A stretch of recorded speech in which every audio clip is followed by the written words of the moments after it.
What if everything you believed about your country turned out to be a lie? Imagine fighting for Hitler, being captured and then shipped off to America as a prisoner. You expect punishment, starvation, humiliation, but instead, you step into a world where the very Germans your leaders mocked are living richer, freer, and stronger lives than you ever dreamed of.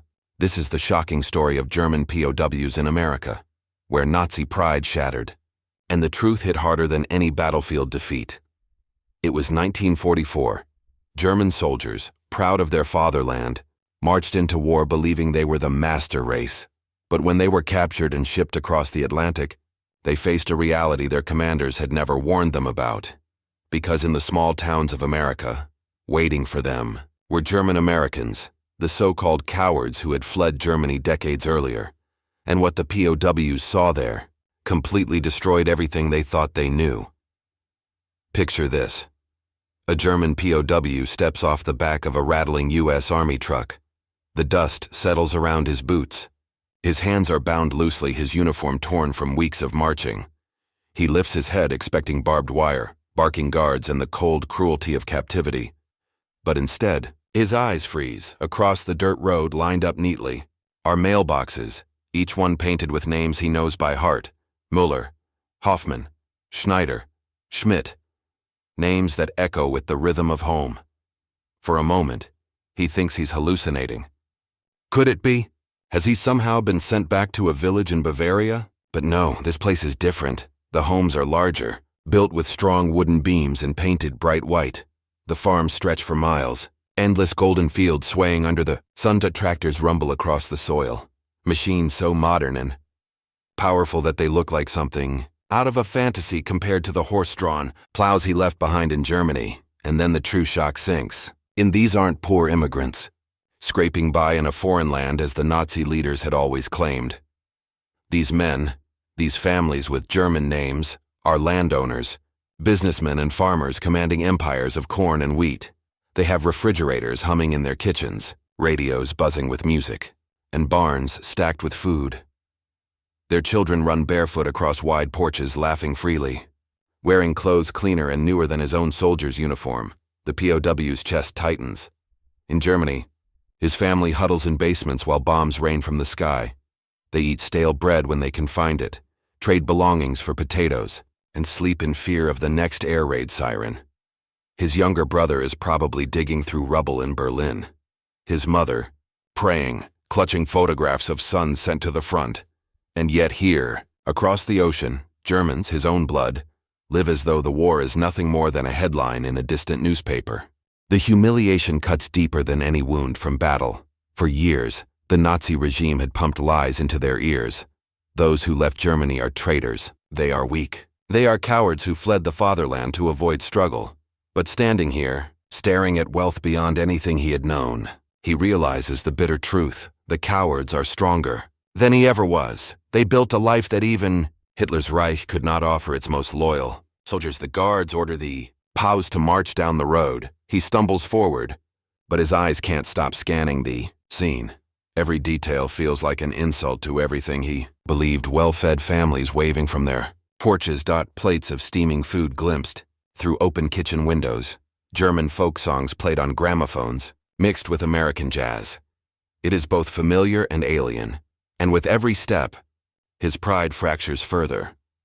As the prisoners are led past the fields, the POW notices a farmer standing tall beside his tractor. The man's face is weathered, his hair silver, but his eyes shine with confidence. He speaks English to the guards but curses under his breath in perfect German when the machine sputters. This is no weakling. This is no coward. This is a man who walked away from Germany, carved out a life in freedom, and now commands land that stretches further than the POW can see. The German soldier's mind reels. How will he write to his family? What can he tell them? That America is stronger, richer, freer than the Reich ever admitted. That the so-called traitors who fled generations ago now live better than the men who stayed loyal? No letter could capture this humiliation. No words could erase the gnawing truth. The world he believed in, the world he fought for, was built on lies. And as he marches deeper into this strange land of abundance, a thought creeps into his mind, more terrifying than the possibility of never seeing home again. What if the enemy is not who I thought it was? What if the real betrayal was believing the Führer in the first place? The German prisoners had been told a simple story. America is weak, America is chaotic, America is corrupt. Their commanders swore it. Their propaganda drilled it into their heads. They were the chosen men of the Reich, the iron fist of Hitler's empire, marching to shape the future of the world. And yet, here they stood, surrounded by a truth so powerful it burned through every lie. Instead of collapsing farms and starving workers, the POWs were ordered to labor in fields that stretched endlessly, owned by families whose names carried the weight of their homeland: Schneider, Becker, Müller. But these weren't the desperate refugees the Nazis had described. No, these were farmers, who ruled over land so vast that a single harvest here could feed entire German towns. Their barns were filled to the rafters with grain. Their kitchens smelled of fresh bread, milk, and meat sizzling in pans. Their tractors gleamed in the sun, machines the prisoners had never even seen before. The shock was unbearable. They were supposed to be the victors, the chosen soldiers of the master race, and yet the men they were now serving, these so-called traitors who had abandoned Germany generations ago, lived with a wealth and dignity that mocked every speech the Reich had ever delivered. Imagine the humiliation. A soldier who had fought through mud and blood in France now found himself bent over rows of American corn, sweating under a farmer's watchful eye. That farmer, his hands calloused but strong, spoke German with an accent colored by English words, and yet his authority was undeniable. He didn't need a uniform. He didn't need a gun. He had land. He had freedom. And to the prisoner, that was more powerful than any military medal pinned to his chest. The POWs exchanged glances, silent, but knowing. How could this be? Hadn't they been told that Germans abroad were weak? That they had sold their souls to a corrupt system? But the evidence was right there in front of them. Children ran across yards with full stomachs and bright eyes. Wives carried baskets overflowing with fresh vegetables and fruit. Even the dogs were well fed, tails wagging as if mocking the half-starved soldiers who once thought themselves superior. One prisoner muttered under his breath, "If this is weakness, then what is strength?" No one dared answer, because deep down each of them felt the same shame. At night, lying on thin camp mattresses, the whispers grew. "What do we tell our families back home?" One asked. That the men who left Germany are kings here. That we, the so-called warriors of the Reich, are servants on their land? No one wanted to admit it. But every day chipped away at their pride. Every row of crops they harvested, every barn they repaired, every American coin handed to them as payment. It all screamed the same painful truth. Germany had lied. The greatest insult wasn't just that America was strong. It was that Germans, men who shared their blood, their names, their songs, had built this strength after walking away from the Reich. The Reich had promised glory, but delivered rubble and starvation. Meanwhile, across the ocean, these traitors had found freedom, and with it, prosperity beyond imagination. The POWs couldn't stop thinking about it. Each sunrise on those massive farms felt like a spotlight on their failure. A daily reminder that the empire they had bled for was nothing but smoke and ashes compared to the reality they were forced to serve. And the cruelest irony? The more they worked, the more they saw that these German Americans hadn't lost their culture at all. They spoke German around the dinner table, sang old songs, and kept traditions alive, without barbed wire, without secret police, without fear. Everything the Reich had claimed to protect, these families had preserved better, in freedom. For the POWs, it was unbearable. They had been soldiers of Hitler's grand vision. But here in America, they learned the most humiliating lesson of all. The so-called traitors were living better, freer, and stronger than the master race could ever hope to be. Then came the dinners. Picture this.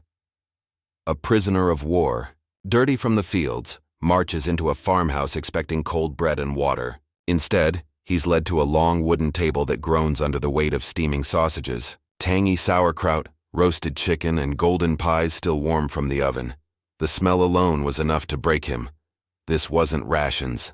This wasn't survival. This was abundance. And the most jarring detail? The people serving him weren't Americans in his mind. They looked like home. Broad-shouldered farmers with faces weathered by the sun, women with blonde hair braided neatly, children with sharp blue eyes. The names on their mailboxes were Müller, Schneider, Hoffman, The songs they hummed in the kitchen were the same ones his grandmother used to sing. It felt as if he had stepped into a German village, only bigger, richer, freer. The family spoke in broken German, their words laced with English, but still recognizable. They laughed about old traditions, joked about recipes their ancestors had carried across the Atlantic, and told stories of the old country with nostalgia but not regret. And then came the unthinkable. They treated the prisoners with kindness. Plates were set in front of them. Glasses of milk were poured. One woman even touched a soldier's shoulder and said softly, "Eat. You need strength." The POW froze. His own family back in Germany was huddled in basements, hiding from bombs, starving in silence. And here he was, an enemy soldier, being fed like a guest. That kindness was confusing. It was disarming, because these weren't supposed to be allies. They weren't supposed to show mercy. They were supposed to spit in his food, call him names, treat him as the monster propaganda claimed he was. Instead, they smiled. At first, the prisoners ate cautiously, their eyes darting around the table as if this was a trick. But bite after bite, the truth sank in. This wasn't an illusion. These families lived better, ate better, and treated strangers better than the empire of Hitler, the empire they had sacrificed everything for. The humiliation turned into something deeper.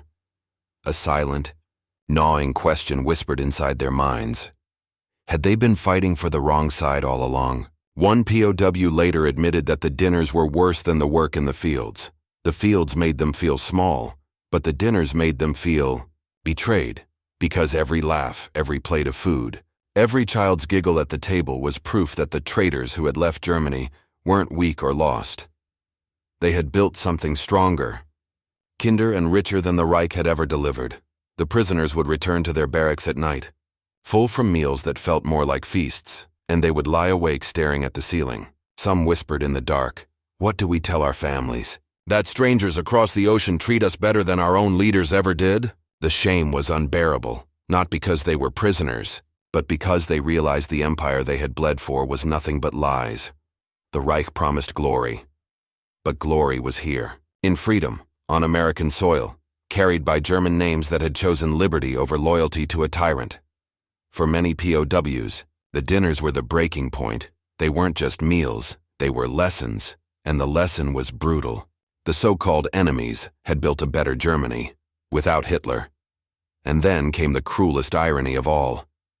The prisoners had finally let their guard down at those dinner tables. The food, the laughter, the broken German, it had softened them. For a moment they forgot they were enemies, but then, the truth landed like a thunderclap. As they sat chewing sausages and sauerkraut, someone mentioned a son. "My boy is with the 101st Airborne." Another mother spoke proudly of her 2 sons fighting in Europe, and yet another farmer nodded quietly, saying his oldest had landed in France after D-Day. The POWs froze. The fork stopped halfway to their lips. Suddenly, the room felt colder. It hit them. The very families who were feeding them with kindness had sons who were pointing rifles at their brothers, their comrades, maybe even at them. Imagine the shock. You're being served fresh pie by a smiling German-American woman, while her own son is somewhere in the mud of Normandy, shooting at men who share your uniform. It was a contradiction so sharp it cut through their pride. For years, Nazi propaganda had screamed that German Americans were traitors, cowards who abandoned their blood. And yet here they were, prosperous, generous, strong. Weren't weak. Their children weren't slaves to foreigners. Their children were soldiers, fighting and winning against the Reich itself. To the POWs, it was unbearable humiliation. One prisoner later recalled how the laughter around those tables felt almost mocking. Not because the families meant it that way, but because every kind word, every plate of food reminded him of a bitter truth.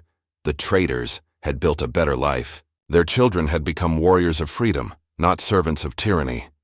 And what about his own family? Back in Germany, his little sister hid in basements. His mother queued for hours to buy stale bread, and his father had long ago been drafted to fight a hopeless war. Here in America, German Americans sang songs, drove tractors, and sent their children to college after the war. In Germany, the Reich promised glory but delivered rubble. The cruelest irony was this.